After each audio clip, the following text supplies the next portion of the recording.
నమస్కారం. V2 news కి స్వాగతం. ముందుగా ముఖ్యాంశాలు చూద్దాం.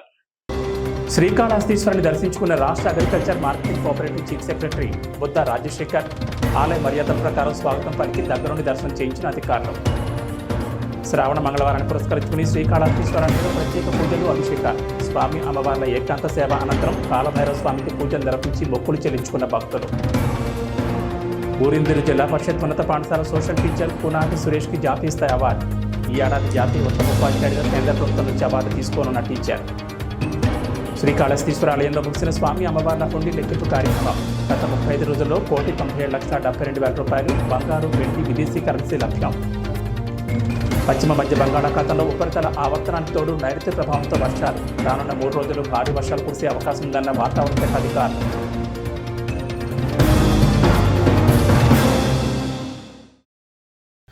శ్రావణ మంగళవారాన్ని పురస్కరించుకుని శ్రీకాళహస్తీశ్వర ఆలయంలో ప్రత్యేక పూజలు జరిగాయి. స్వామి అమ్మవార్ల ఏకాంత సేవ అనంతరం కాలభైరవ స్వామికి ప్రత్యేక అభిషేకాలు, పూజలు నిర్వహించి నివేదనలు అందించారు అర్చకులు.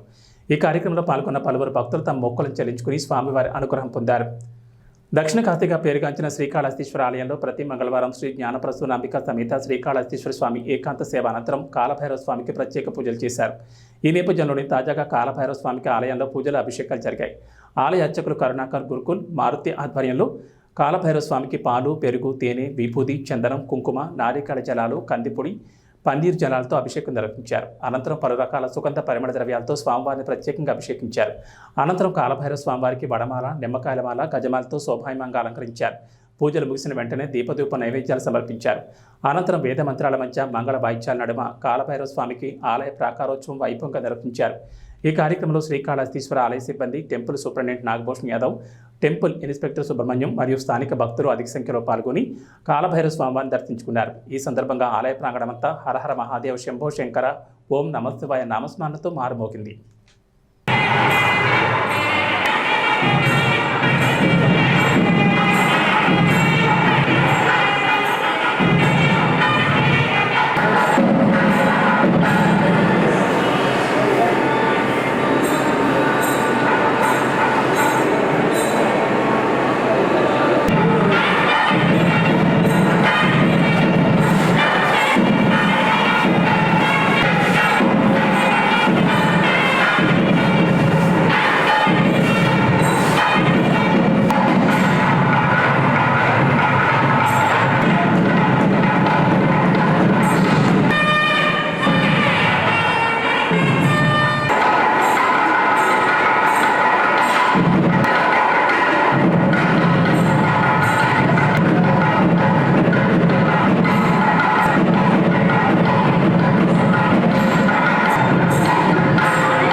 శ్రీకాళహస్తీశ్వర ఆలయాన్ని రాష్ట్ర agriculture marketing cooperative chief secretary Buddha Rajasekhar దర్శించుకున్నారు. ఆలయానికి వచ్చిన ఆయన రాహుకేతు సర్పదోష నివారణ పూజలు చేయించుకున్నారు. చీఫ్ సెక్రటరీకి ఆలయ అధికారులు స్వాగతం పలికి దర్శన ఏర్పాట్లు చేశారు. శ్రీకాళహస్తి ఆలయానికి రాష్ట్ర అగ్రికల్చర్ మార్కెటింగ్ కోఆపరేటివ్ శాఖల చీఫ్ సెక్రటరీ బుద్ధ రాజశేఖర్ వచ్చారు. ఆయనకు ఆలయ ఈవో ఎన్వీఎస్ మూర్తి స్వాగతం పలికి దర్శన ఏర్పాట్లు చేశారు. అగ్రికల్చర్ చీఫ్ సెక్రటరీ దంపతులు ఆలయంలో 5,000 రూపాయల రాహుకేతు సర్పదోష నివారణ పూజలు చేయించుకున్నారు. రాహుకేతు పూజ అనంతరం స్వామి అమ్మవారిని దర్శించుకుని ప్రత్యేక పూజలు నిర్వహించుకున్నారు. దర్శన అనంతరం వీరిని వేద పండితులు ఆశీర్వదించి తీర్థప్రసాదాలు అందించారు.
ఇటీవల కేంద్ర ప్రభుత్వం అమల్లోకి తీసుకొచ్చిన నూతన పింఛన్ మార్పులపై పలువురు ఉద్యోగ సంఘాల నాయకులు హర్షం వ్యక్తం చేస్తున్నారు. తాజాగా కేంద్ర ప్రభుత్వ ఉద్యోగులకు వర్తింపజేస్తున్న నూతన పెన్షన్ విధానాన్ని స్వాగతిస్తున్నట్లు శ్రీకాళహస్తి రైల్వే స్టేషన్ మేనేజర్ హర్షం వ్యక్తం చేశారు. కేంద్ర ప్రభుత్వ ఉద్యోగుల పింఛన్ విధానంపై ప్రభుత్వం నూతన మార్పులు తీసుకొచ్చింది. ప్రస్తుతం ఉన్న పింఛన్ పథకాన్ని మార్పులు చేర్పులు చేస్తూ యూనిఫైడ్ పెన్షన్ పథకం యూపీఎస్ను అమలు చేసేలా అన్ని పాలనాపరమైన నిర్ణయాలు తీసుకుంది మోడీ సర్కార్. ఈ నేపథ్యంలోనే దేశంలోని పలువురు కేంద్ర ప్రభుత్వ ఉద్యోగ సంఘాల నాయకులు నూతన పెన్షన్ విధానాన్ని స్వాగతిస్తున్నారు. తాజాగా శ్రీకాళహస్తి పట్టణంలోని కేంద్ర ప్రభుత్వ ఉద్యోగులు కూడా నూతన పింఛన్ విధానాన్ని ఆహ్వానిస్తున్నట్లు ప్రకటించారు. Srikalahasti railway station manager Manmohan Krishna తాజాగా ఈ అంశంపై మాట్లాడారు. కంట్రిబ్యూటరీ పెన్షన్ పథకం స్థానంలో కొత్తగా యూనిఫైడ్ పెన్షన్ పథకంను అమలు చేసేలా కేంద్ర ప్రభుత్వం నూతన విధానాలు రూపొందించిందని, ఏప్రిల్ 1, 2025 నుంచి ఈ నూతన పింఛన్ విధానం అమల్లోకి రాబోతుందని అన్నారు. ఇటీవల ప్రధాని మోడీ సమక్షంలో జరిగిన కేంద్ర కేబినెట్ సమావేశంలో ఈ విధానానికి ఆమోదం లభించిందని, ఏకీకృత పెన్షన్ స్కీమ్ పథకం అమలు చేస్తున్న ప్రధానికి కృతజ్ఞతలు తెలియజేస్తున్నామన్నారు. ఈ నిర్ణయం కారణంగా 23 లక్షల కేంద్ర ప్రభుత్వ ఉద్యోగులకు లబ్ధి చేకూరుతుందని, ప్రస్తుతం అమలవుతున్న ఎన్పీఎస్ విధానంలో ఉద్యోగి వేతనం నుంచి 10%, ప్రభుత్వం మరో 10% జమ చేసి పెట్టుబడి పెట్టేదని, ఉద్యోగి పదవి విరమణ పొందాక ఆ మొత్తాన్ని పెన్షన్ రూపంలో అందించేవారని, అయితే ప్రస్తుతం కేంద్ర ప్రభుత్వం ప్రవేశపెట్టిన యూపీఎస్లో మాత్రం రిటైర్డ్ అయ్యే 12 నెలల ముందు వరకు ఎంత వేతనం ఉందో అందులో సరాసరి 50% పెన్షన్ రూపంలో చెల్లిస్తుందని తెలిపారు. Srikalahasti railway station manager Manmohan Krishna.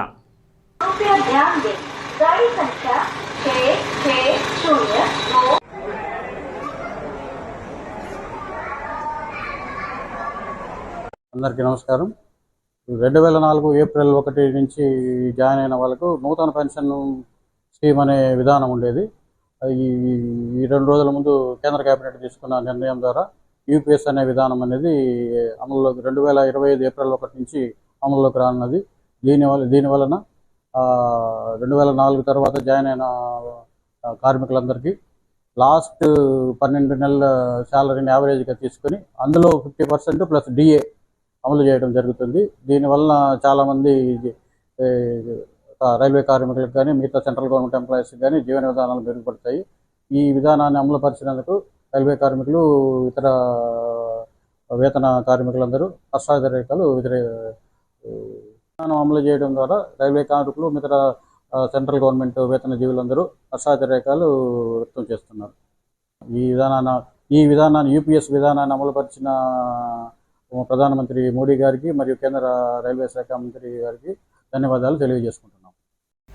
Srikalahasti ఓరందూరు జిల్లా పరిషత్ ఉన్నత పాఠశాల సోషల్ టీచర్ కోనాటి సురేష్ జాతీయ ఉత్తమ ఉపాధ్యాయ అవార్డు లభించింది. గతంలోనూ జాతీయ స్థాయి ఐటీసీ ఉత్తమ ఉపాధ్యాయుడిగా సురేష్ ఎంపికయ్యారు. డిజిటల్ విద్యను విస్తృత స్థాయిలో తీసుకెళ్లి ఉపాధ్యాయ విద్యార్థుల్లో అవగాహన కల్పించి సాంఘిక శాస్త్రం పట్ల అవగాహన పెంచేందుకు కృషి చేసిన సురేష్ను ఈ ఏడాది జాతీయ ఉత్తమ ఉపాధ్యాయుడిగా కేంద్ర ప్రభుత్వం ఎంపిక చేసింది. సెప్టెంబర్ 5న రాష్ట్రపతి చేతుల మీదుగా అవార్డును సురేష్ అందుకోనున్నారు. శ్రీకాళహస్తి మండలంలోని ఓరందూరు గ్రామంలోని జిల్లా పరిషత్ ఉన్నత పాఠశాలలో పనిచేసే కోనాటి సురేష్ జాతీయ ఉత్తమ ఉపాధ్యాయుడిగా కేంద్ర ప్రభుత్వం ఎంపిక చేసింది. ప్రస్తుత జాతీయ అవార్డుతో కలిపి ఇప్పటి వరకు కోనాటి సురేష్ 17 అవార్డులను పొందగా ప్రస్తుత అవార్డుతో 18 అవార్డును అందుకోనున్నారు. ప్రస్తుతం ఓరందూరు జిల్లా పరిషత్ ఉన్నత పాఠశాలలో సాంఘిక శాస్త్ర ఉపాధ్యాయుడిగా పనిచేస్తున్న సురేష్ విద్యార్థులకు సులభతరంగా అర్థం చేసుకునేందుకు ఉపాధ్యాయులను విశ్లేషణాత్మక బోధన చేసే విధంగా డిజిటల్ విద్యా విధానాన్ని 2009 నుంచి చేపట్టి విప్లవాత్మకమైన మార్పులు తీసుకొచ్చారు. సురేష్ రూపొందించిన గురుదేవ.com వెబ్సైట్ను సుమారు 44 లక్షల మంది విద్యార్థి ఉపాధ్యాయులు వీక్షించారంటే ఆయన ప్రతిభకు అద్దం పడుతోంది. కోనాటి సురేష్ సాంఘిక శాస్త్రంపై లెర్నింగ్ యాప్లను రూపొందించి అటు విద్యార్థులకు ఇటు ఉపాధ్యాయులకు అందించి వారిలో చరిత్రపై అవగాహన కల్పించేలా కృషి చేశారు. 6వ తరగతి నుంచి ఇంటర్మీడియట్ వరకు పాఠ్యాంశాలు రూపొందించడంలోనూ ప్రశ్నాపత్రాలు తయారు చేయడంలోనూ సురేష్ నిర్మాణాత్మక పాత్ర పోషించారు. డిజిటల్ విద్య ద్వారా విద్యార్థుల్లో సాంఘిక శాస్త్రం పట్ల మక్కువ కలిగి 100% మార్కులు తెచ్చుకునే విధంగా తర్ఫీదునివ్వడంలో కోనాటి సురేష్ విశేష ప్రతిభ కనబరిచారు. కోనాటి సురేష్ కృషిని గుర్తించిన కేంద్ర ప్రభుత్వం జాతీయ ఉపాధ్యాయ అవార్డుకు ఎంపిక చేసింది. ఈ అవార్డును సెప్టెంబర్ 5వ తేదీన రాష్ట్రపతి చేతుల మీదుగా అందజేయనున్నారు. అలాగే సెప్టెంబర్ 4వ తేదీన ప్రధానమంత్రి నరేంద్ర మోడీ జాతీయ ఉత్తమ ఉపాధ్యాయులతో సమావేశం కానున్నారు. ఈ అవార్డు లభించడం పట్ల కోనాటి సురేష్ స్పందిస్తూ కేంద్ర ప్రభుత్వం తన ప్రతిభ గుర్తించి అవార్డుకు ఎంపిక చేయడం ఆనందంగాను సాంఘిక శాస్త్రానికి లభించిన గుర్తింపుగాను ఉందని సంతోషం వ్యక్తం చేశారు. తనకు అవార్డు అందజేసిన దానికి కేంద్ర ప్రభుత్వానికి ధన్యవాదాలు తెలిపారు. పాఠశాల ప్రధాన ఉపాధ్యాయురాలు రాజకుమార్ మాట్లాడుతూ తమ పాఠశాల ఉపాధ్యాయునికి జాతీయ ఉత్తమ ఉపాధ్యాయ అవార్డు లభించడం తమకు గర్వకారణంగా ఉందన్నారు. పాఠశాలకు చెందిన 10వ తరగతి విద్యార్థిని జాహ్నవి మాట్లాడుతూ తమను సాంఘిక శాస్త్రంలో అత్యున్నత తలపిస్తూ డిజిటల్ విద్య వైపు నడిపించడంలో తమ ఉపాధ్యాయుడు చేసిన కృషి ఎన్నటికీ మరవలేమని, సార్కు జాతీయ అవార్డు రావడం అందరికీ గర్వకారణంగా ఉందన్నారు. జాతీయ ఉత్తమ ఉపాధ్యాయ అవార్డుకి ఎంపికైన సురేష్ను పలువురు ఉపాధ్యాయులు స్థానికులు అభినందిస్తున్నారు. దీంతో 1914 జూలై 28న వీరి యుద్ధంలోకి క్రమంగా మిగిలినటువంటి దేశాలు ప్రవేశించాయి. ఆస్ట్రియాకు జర్మనీ సహాయం చేసింది. సెర్బియా రష్యాతో ఫ్రాన్స్ కలిసింది.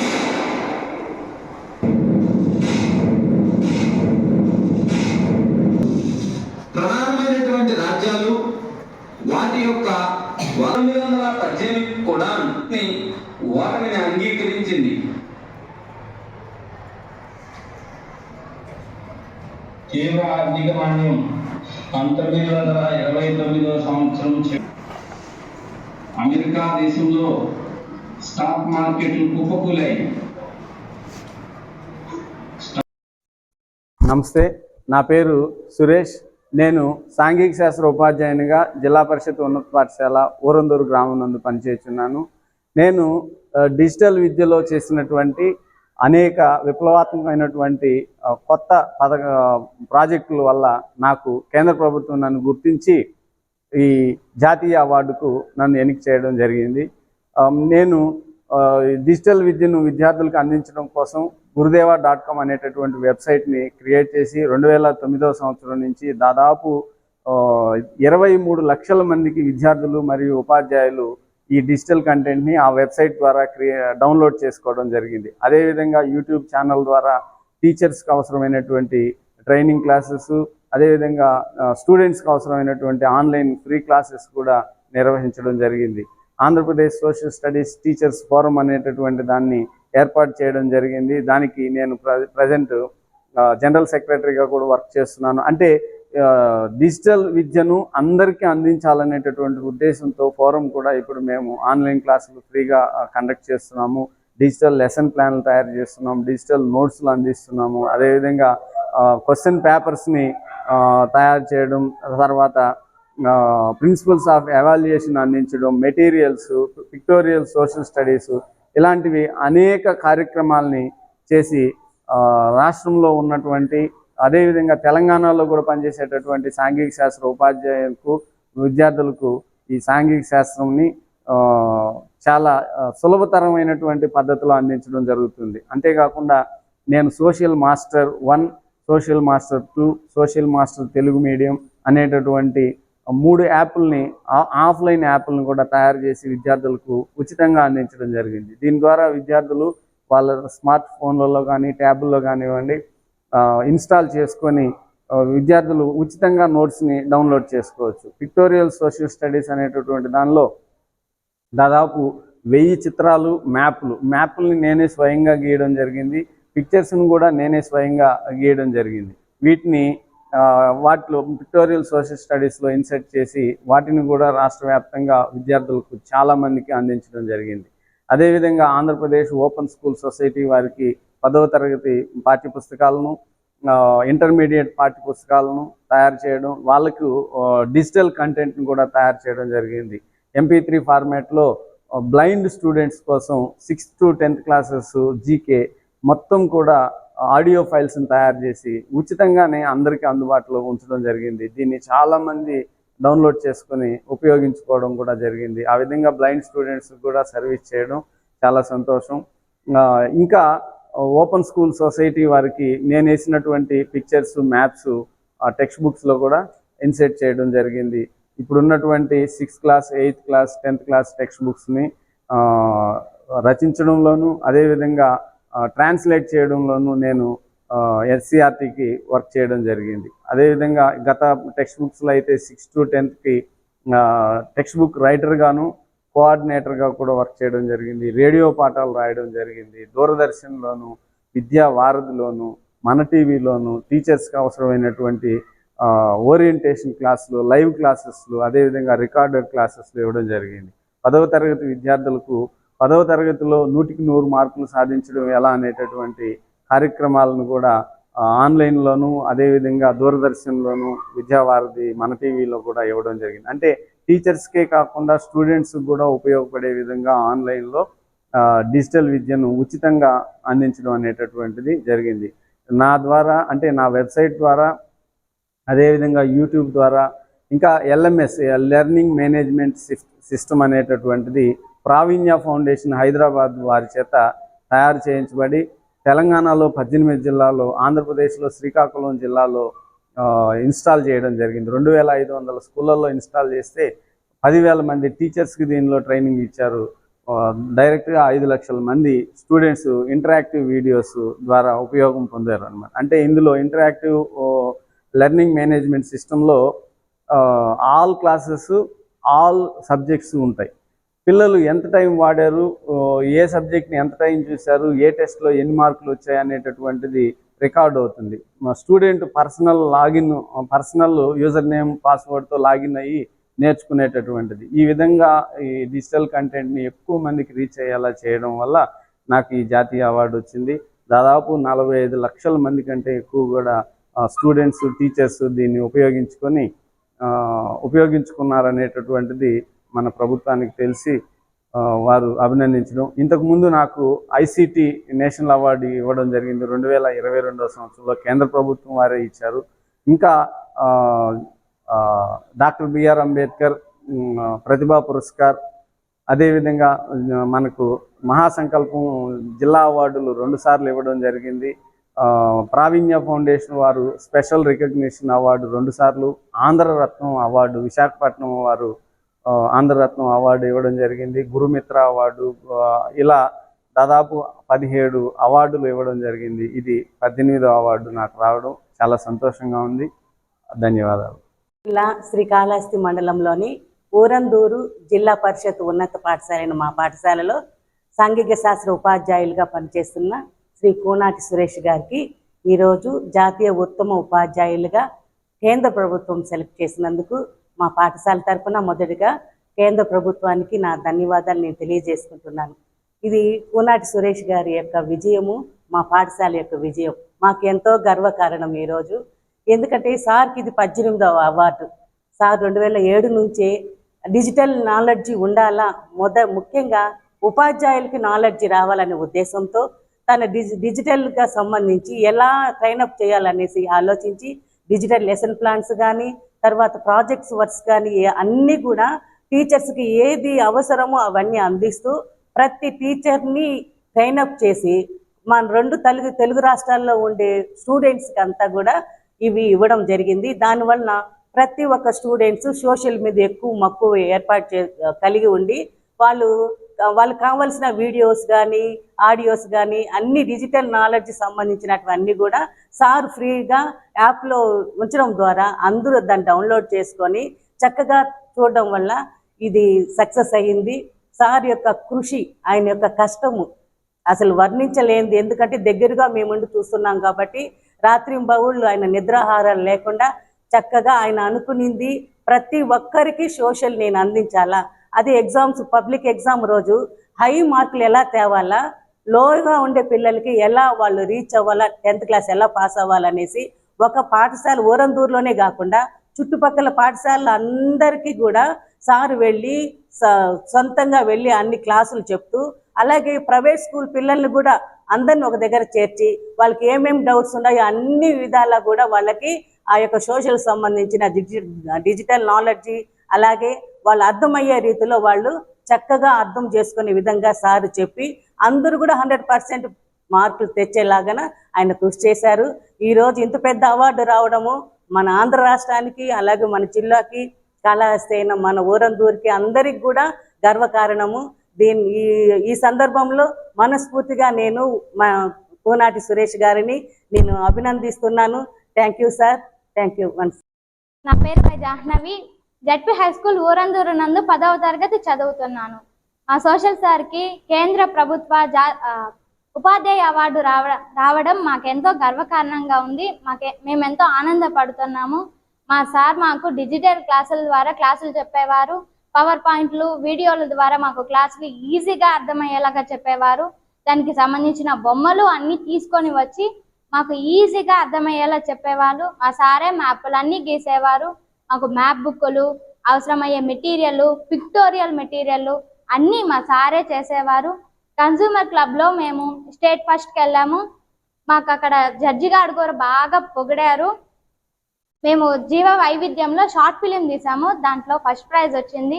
మేము G20 ఇక్కడ కండక్ట్ చేసాము, ఎంతో బాగా వచ్చింది. మేము మా స్కూల్లో రోజు ప్రేయర్లో న్యూస్ చదివే వాళ్ళం. దాని ద్వారా మాలో ఉండే భయం మొత్తం పోయేది. దీనికి మేము సార్కి ధన్యవాదాలు తెలుపుకుంటున్నాము. మాలో ఉండే ప్రతిభను గుర్తించి మాకు ఎప్పుడు సహాయం చేసేవాళ్ళు. మేము కేంద్ర ప్రభుత్వానికి ధన్యవాదాలు తెలుపుకుంటున్నాము. మా సార్కి జాతీయ ఉపాధ్యాయ అవార్డు ఇస్తున్నందుకు ధన్యవాదాలు. శ్రీకాళహస్తీశ్వర ఆలయంలో హుండీ లెక్కింపు కార్యక్రమం జరిగింది. ఉన్నతాధికారుల పర్యవేక్షణ జరిగిన ఈ హుండీ లెక్కింపులో స్వామివారికి 1,97,72,140 రూపాయల ఆదాయం సమకూరింది. ఈ మొత్తం స్వామివారి ఖాతాకి జమ చేసిన అధికారులు బంగారు, వెండి, విదేశీ కరెన్సీని కూడా లెక్కించారు. శ్రీకాళహస్తీశ్వర స్వామి ఆలయ హుండీ లెక్కింపు కార్యక్రమం జరిగింది. ఆలయ కార్యనిర్వహణాధికారి పర్యవేక్షణలో హుండీ ఆదాయం లెక్కించారు. ప్రధాన హుండీలతో పాటు పరివార దేవతల వద్ద ఉన్న హుండీల ద్వారా సమకూరిన మొత్తాన్ని కూడా ఒక వద్దకు చేర్చారు. అనంతరం పటిష్టమైన భద్రత నడుమ హుండీ కానుకలను విడిచేసి నగదు, బంగారు, వెండి, విదేశీ కరెన్సీలను వేరువేరుగా చేశారు. వీటిని లెక్కింపు చేపట్టగా 1,97,72,140 రూపాయల ఆదాయం సమకూరింది. నగదుతో పాటు 98 గ్రాముల బంగారం, 607 కిలోల వెండి, 233 విదేశీ కరెన్సీ నోట్లు వచ్చాయి. ఈ ఆదాయం గత జూలై 24వ తేదీ నుంచి 35 రోజుల వ్యవధిలో వచ్చింది. లెక్కించిన తర్వాత వచ్చిన నగదును స్వామివారి ఖాతాకు జమ చేయడంతో పాటు బంగారాన్ని కూడా బ్యాంక్ ఖాతాలో డిపాజిట్ చేశారు ఆలయ అధికారులు. కాణిపాక వరసిద్ధి వినాయక స్వామివారి బ్రహ్మోత్సవాలకు సమయం ఆసన్నమైంది. ఈ ఏడాది బ్రహ్మోత్సవాలను సెప్టెంబర్ 7 నుంచి 27 వరకు నిర్వహించనున్నారు. ఈ నేపథ్యంలోనే తాజాగా బ్రహ్మోత్సవాల ఏర్పాట్లపై కాణిపాకం పరిపాలనా భవనంలో స్థానిక ఎమ్మెల్యే మురళీమోహన్తో పాటు కలిసి చిత్తూరు జిల్లా కలెక్టర్ ఎస్పీ ప్రత్యేక సమావేశం నిర్వహించారు. ఈ సందర్భంగా బ్రహ్మోత్సవాలు అంగరంగ వైభవంగా నిర్వహించడానికి కావాల్సిన అన్ని ఏర్పాట్లు చేయాల్సిందిగా అధికారులను ఆదేశించారు. సెప్టెంబర్ 7 నుండి 27 వరకు నిర్వహించనున్న కాణిపాకం శ్రీ వరసిద్ధి వినాయక స్వామి బ్రహ్మోత్సవాలను అంగరంగ వైభవంగా ఏర్పాట్లు చేస్తున్నారు. కాణిపాకం బ్రహ్మోత్సవాల నేపథ్యంలో తాజాగా అన్ని శాఖల అధికారులతో సమీక్ష సమావేశం నిర్వహించారు చిత్తూరు జిల్లా కలెక్టర్ సుమిత్ కుమార్. తాజాగా కాణిపాకం ఆలయ పరిపాలనా భవనంలోని సమావేశ మందిరంలో Pothalapattu MLA K Muralimohan, SP Manikanta Chandolu, ఆలయ ఈవో బాణితో కలిసి సమన్వయ సమావేశం ఏర్పాటు చేశారు. కాణిపాకం శ్రీ వరసిద్ధి వినాయక స్వామి బ్రహ్మోత్సవాలు సెప్టెంబర్ 7న వినాయక చవితి నాడు ప్రారంభమై 21 రోజులు నిర్వహించడం జరుగుతుందని రెవెన్యూ, పోలీస్, R&B, RWS, విద్యుత్, వైద్య ఆరోగ్య శాఖ, పంచాయతీరాజ్, APSRTC, అగ్నిమాపక శాఖ తదితర శాఖల సమన్వయంతో పనిచేసి విజయవంతం చేయాలని తెలిపారు. బ్రహ్మోత్సవ ఏర్పాట్లను సెప్టెంబర్ 2లో పూర్తి చేయాలని ఆదేశించారు.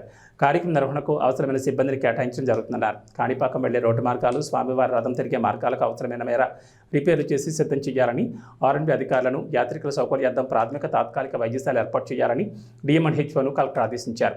దైవ దర్శనానికి వచ్చే ప్రతి భక్తులు సంతృప్తిగా భగవంతుడి దర్శనం చేసుకుని వెళ్లేలా ఏర్పాట్లు చేయాలని, అందరూ సమన్వయంతో పనిచేసి బ్రహ్మోత్సవాలను విజయవంతం చేద్దామన్నారు పోతలపట్టు ఎమ్మెల్యే మురళీమోహన్.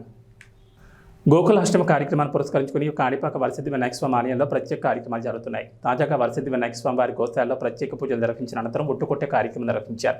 ఈ కార్యక్రమంలో పలువురు యువకులు, స్థానికులు, భక్తులు పెద్ద ఎత్తున పాల్గొన్నారు. స్వయంభూ శ్రీ కాణిపాక వరసిద్ధి వినాయక స్వామి వారి దేవస్థానంలో గోకులాష్టమి వేడుకలు వైభవంగా జరుగుతున్నాయి. ఉత్సవాల్లో భాగంగా తాజాగా ఆలయ గోశాలలో గోకులాష్టమి వేడుకలను ఆలయ అధికారులు, ఉభయదారులు వేడుకగా నిర్వహించారు. ఉదయం స్వామివారి ప్రధాన ఆలయం నుంచి ఆలయ ఈవో వాణి, ఆలయ అధికారులు, ఉభయదారులు పూజా సామగ్రులను ఊరేగింపుగా మేళతాళాలతో ఆలయ గోశాల వద్దకు తీసుకెళ్లారు. గోశాల వద్ద ఏర్పాటు చేసిన కామధేను చిత్రపటానికి గోవులకు వేద మంత్రాలతో ప్రత్యేక పూజలు నిర్వహించారు. అనంతరం గోవులకు పసుగ్రాసం అందించారు. ఈ కార్యక్రమంలో ఆలయ ఏఈఓలు విద్యాసాగర్ రెడ్డి, ధనుంజయ్, పర్యవేక్షకుడు శ్రీధరబాబు, మల్లికార్జున, ఆలయ ఉభయదారులు పాల్గొన్నారు.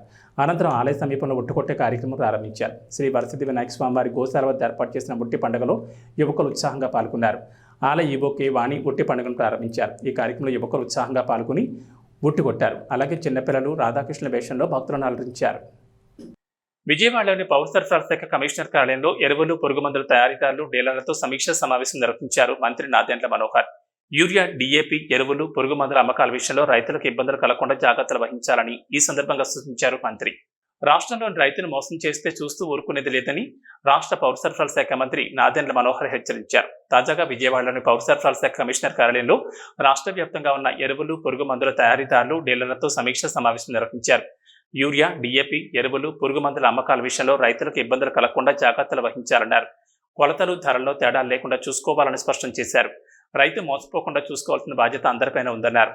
బరువు, ఎంఆర్పీల్లో తేడాలు ఉంటే కఠిన చర్యలు తీసుకుంటామన్నారు. ఈ జనవరి నుంచి అమల్లోకి వచ్చిన యూనిట్ సెల్ ప్రైస్ నిబంధనపై అవగాహన కార్యక్రమం నిర్వహించారు.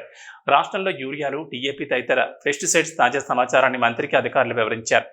రాష్ట్రంలో ఎక్కడ డీఏపీ, యూరియా, తూనికలు ధరల్లో తేడా లేకుండా డీలర్లు చూసుకోవాలని మంత్రి మనోహర్ సూచించారు. ప్రజల ఆకాంక్షలకు అనుగుణంగా చట్టాల్లో ఎప్పటికప్పుడు మార్పులు వస్తాయని తెలిపారు. కూటమి ప్రభుత్వం, రైతు ప్రభుత్వం ప్రతి అడుగులో రైతును ఆదుకునేందుకు అంకిత భావంతో పనిచేస్తుందని, రైతుకి భరోసా ఇచ్చే విధంగా ముందుకు వెళ్తుందన్నారు రాష్ట్ర పౌర సరఫరాల శాఖ మంత్రి నాదెండ్ల మనోహర్. రాష్ట్రంలో కూటమి ప్రభుత్వం అధికారం చేదిక్కించుకున్న తర్వాత పరిపాలనపై ప్రత్యేక దృష్టి పెడుతోంది. ఈ నేపథ్యంలోనే ముఖ్యమంత్రి చంద్రబాబు ఇటు ప్రభుత్వ యంత్రాంగంతో పాటు పార్టీ పరంగా కూడా ప్రజల సమస్యల పరిష్కారానికి పెద్దపీట వేస్తున్నారు. ఈ నేపథ్యంలోనే జనసేన పార్టీ కూడా తన కేంద్రంలో ప్రజల నుంచి వినతులు స్వీకరించి పరిష్కారం దిశగా చూస్తున్నారు. జనసేన కేంద్ర పార్టీ కార్యాలయం ప్రజల వినతులను స్వీకరిస్తోంది. మంగళగిరిలోని జనసేన కేంద్ర కార్యాలయంలో ప్రజలు, పార్టీ శ్రేణుల నుంచి వివిధ సమస్యలపై వినతుల స్వీకరణ కార్యక్రమం చేపడుతోంది. ఎన్నికలకు ముందు జనసేన పార్టీ జనవాణి, జనసేన పేరుతో రాష్ట్ర వ్యాప్తంగా పలు ప్రాంతాల్లో స్థానిక సమస్యలపై ప్రజల నుంచి విజ్ఞాపనలు స్వీకరించింది. ఈ కార్యక్రమానికి ప్రజల నుంచి అనూహ్య స్పందన వచ్చింది. కూటమి ప్రభుత్వం అధికారంలోకి వచ్చిన తర్వాత టీడీపీ అధినేత సీఎం చంద్రబాబు పార్టీ కేంద్ర కార్యాలయంలో ప్రజా సమస్యలపై విజ్ఞాపనలు స్వీకరించే కార్యక్రమాన్ని ఆరంభించారు. ఇందులో భాగంగా నిత్యం ఒక మంత్రి, పార్టీకి సంబంధించిన నాయకుడు ప్రజలు, పార్టీ శ్రేణుల నుంచి వారి వారి సమస్యలపై వినతులను స్వీకరిస్తున్నారు. వివిధ ప్రాంతాల నుండి ప్రజలు పెద్ద సంఖ్యలో పార్టీ కార్యాలయానికి పిలిచేసి అర్జీలు అందజేస్తున్నారు. ఈ కార్యక్రమానికి విశేష స్పందన వస్తోంది. ఈ క్రమంలోనే జనసేన పార్టీ కూడా మంగళగిరి పార్టీ కేంద్ర కార్యాలయంలో ప్రజా సమస్యలపై విజ్ఞాపనలు స్వీకరించాలని నిర్ణయించింది. జనసేన ఆదేశాల మేరకు పార్టీకి చెందిన ఒక్కో ప్రజాప్రతినిధి విధిగా 2 రోజుల పాటు పార్టీ కార్యాలయంలో అందుబాటులో ఉండి ప్రజలు, పార్టీ శ్రేణుల సమస్యల పరిష్కారానికి పెద్దపీట వేస్తున్నారు. తాజాగా ఈ రోజు జనసేన పార్టీ శాసనసభ్యులు ప్రజల నుంచి వినతులు స్వీకరించారు. కొన్ని సమస్యలకు అక్కడికక్కడే పరిష్కారం చూపిన శాసనసభ్యులు మరికొన్నింటిని ఉన్నతాధికారుల దృష్టికి తీసుకువెళ్లి పరిష్కరిస్తామని హామీ ఇచ్చారు. తిరుమల దివ్యక్షేత్రంలో భక్తుల రద్దీ కొనసాగుతోంది. దేశంలోని వివిధ ప్రాంతాల నుంచి శ్రీవారి దర్శనానికి తిరుమలకు వస్తున్నారు. దీంతో స్వామివారి సర్వదర్శనానికి 12 గంటల సమయం పడుతోంది. గత 24 గంటల్లో స్వామివారిని 71,153 మంది భక్తులు దర్శించుకున్నారు. తిరుమల శ్రీవారి ఆలయంలో భక్తుల రద్దీ కొనసాగుతోంది. నిన్న తిరుమల శ్రీవారిని 71,153 మంది భక్తులు దర్శించుకున్నారు. నిన్న తిరుమల దివ్యక్షేత్రానికి వచ్చిన భక్తుల్లో 25,863 మంది భక్తులు తలనీలాలు సమర్పించారు. నిన్న శ్రీవారి హుండీ ఆదాయం 4.32 కోట్లు. గత నెలలో 300 రూపాయల శేఖర దర్శనం టికెట్లు బుక్ చేసుకున్న భక్తులకు ఈ మాసంలో దర్శనాలు కొనసాగుతున్నాయి. టైమ్ స్లాట్ ద్వారా దర్శన టికెట్లు పొందిన భక్తులు నిర్దేశించిన సమయం ప్రకారం క్యూ లైన్లోకి వచ్చి స్వామివారిని దర్శించుకుంటున్నారు. టైమ్ స్లాట్ టోకెన్లు దొరికిన భక్తులు కూడా నేరుగా తిరుమలకు చేరుకుని వైకుంఠం కంపార్ట్మెంట్లో వేచి ఉండి దర్శనాలు చేసుకుంటున్నారు. ప్రస్తుతం 22 కంపార్ట్మెంట్లలో భక్తులు వేచుకున్నారు. దీంతో శ్రీవారి సర్వదర్శనానికి దాదాపు 12 గంటల సమయం పడుతోంది. ఇక 300 రూపాయల ప్రత్యేక దర్శనం కలిగిన భక్తులకు 6 గంటల సమయం పడుతున్నట్లు సమాచారం.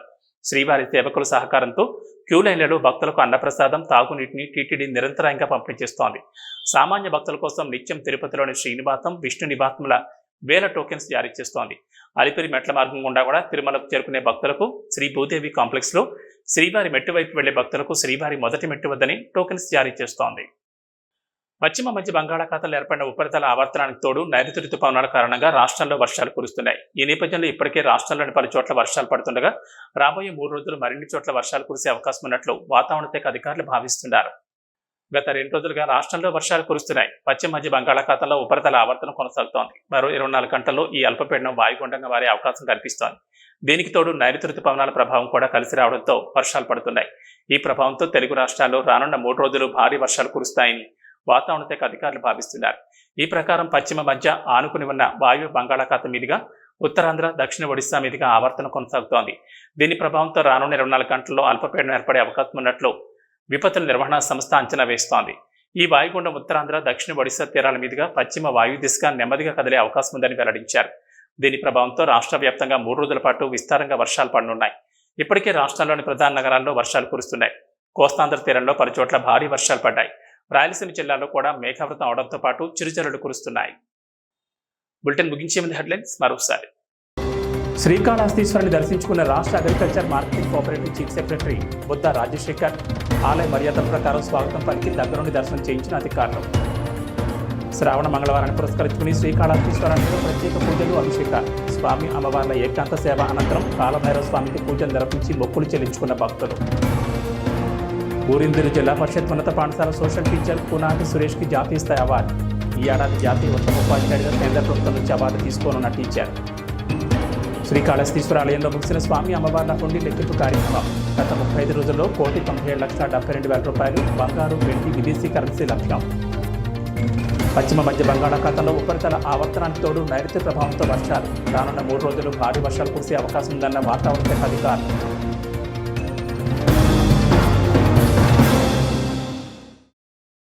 ఇవి బులెటిన్ విశేషాలు. నమస్కారం.